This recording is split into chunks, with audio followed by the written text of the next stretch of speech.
Ahojte, nachádzame sa na lovnom mieste číslo 2, ktoré je prestranné, ideálne pre 2 bivaky a aj 3 rybárov.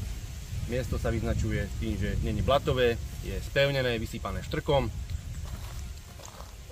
Miesto je dobré na nočný lov pod brehom, kde sa nachádza strašne veľa prirodzenej potravy, kde sa tá ryba ľúbi po nociach motať. Sektor je vytýčený bojkami, takže vám tu nehrozí žiadne prekrižovanie a hádanie s vedľajšími rybármi. Máte teda vyhradené miesto lovu.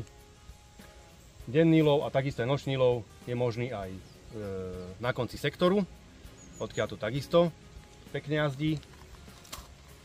A radi vás uvidíme na tomto mieste, uvítame.